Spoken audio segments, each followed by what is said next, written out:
24/7/2025 வியாழக்கிழமை ஆடி அமாவாசை. ரொம்ப முக்கியமான நாள். நம்ம திருக்கோவிலில் ஆடி அமாவாசை அன்னைக்கு சாயங்காலம் 6 மணிக்கு மிக பிரம்மாண்ட ஹோமம் நடக்கும். வாய்ப்புள்ளவங்க கலந்துக்கோங்க. அமாவாசை ஹோமத்தில் கலந்துக்கிறவங்களுக்கு நாங்கள் ஸ்ரீசக்கரம் கொடுக்குறோம். பாக்கெட்டில் இருக்கிற மாதிரி ஸ்ரீசக்கரம் சின்னதாக நாங்கள் ஏற்பாடு பண்ணியிருக்கோம். அதை நாங்கள் தரோம். அது ரொம்ப விசேஷமானது. அதை குபேர ஹோமத்தில் வச்சு பூஜை பண்ணி தரோம். ஹோமமும் நடக்கும், பூஜை பண்ணி நாங்கள் கொடுக்குறோம். இதோட விசேஷம் என்னென்னு பார்த்தீங்களா, இது உங்கள் பாக்கெட்டில் வச்சலாம். பணம் செல்வாக்கு சேர்ந்துக்கிட்டே இருக்கும். நீங்கள் வந்த உடனே இதை வாங்கணுங்கிறது அவசியம் இல்லை. ஒரு 2 மாதம் வாங்க, பாருங்கள், ஹோமத்தை பாருங்கள், பிரார்த்தனை பண்ணுங்கள். அந்த காரியம் உங்களுக்கு அடுத்த அமாவாசைக்குள்ளே நிறைவேறிச்சுன்னா அடுத்த மாதமும் பாருங்கள், அதுக்கப்புறம் கூட வாங்கிக்கோங்க. வந்த உடனே எந்த பொருளும் வாங்கிடாதீங்க, அது முறையில்லை. ஓகேவா? அதை நான் தெளிவுபடுத்திடுறேன்.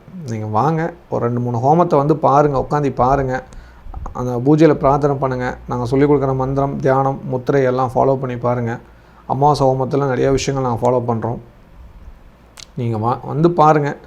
ஓகேவா? அந்த ஹோமம் நடக்கிற வரைக்கும் நான் ஒரு சில முத்திரைகள் சொல்லித்தரேன். அந்த முத்திரையோடு உட்காந்து நான் சொல்லிக்க கொடுக்குற சின்ன மந்திரம், பீஜ மந்திரத்தை நீங்கள் சொல்லிக்கிட்டே உள்ளுக்குள்ளே சொல்லிகிட்டே இல்லைங்க ஹோமம் நடக்கிற வரைக்கும். அப்புறம் ஹோமத்தில் நீங்கள் ஒரு சில திரவியங்கள் போடலாம். ஹோமம் முடிஞ்ச உடனே அன்னதானம் நடக்கும். ஓகேவா? அதனால் ஒன்றும் பிரச்சனை இல்லை. அதே போல் வெளியூர்லேருந்து வரவங்க நைட்டு கீழே மண்டபத்தில் தங்கிட்டு காலையில் போயிடலாம். ஓகேங்களா? அதுவும் ஒன்றும் பிரச்சனை இல்லை.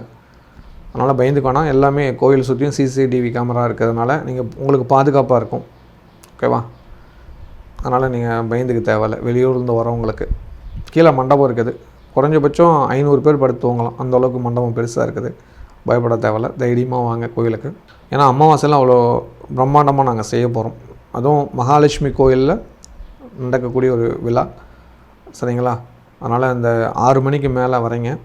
உங்கள் வீட்டில் நீங்கள் வந்துட்டிங்கன்னா, வீட்டில் இருந்தாலும் 6 மணிக்கு விளக்கேற்றிட்டு சொல்லுங்கள். ஏன்னா 6 மணிக்கு விளக்கேற்றினா லட்சுமி வருவான்னு ஒரு ஐதீகம் இருக்குது. சரிங்களா? அதனால் இதை கொஞ்சம் ஃபாலோ பண்ணிக்கோங்க. அமாவாசை யாகத்தில் கலந்துக்கோங்க. நல்லது நடக்கும்.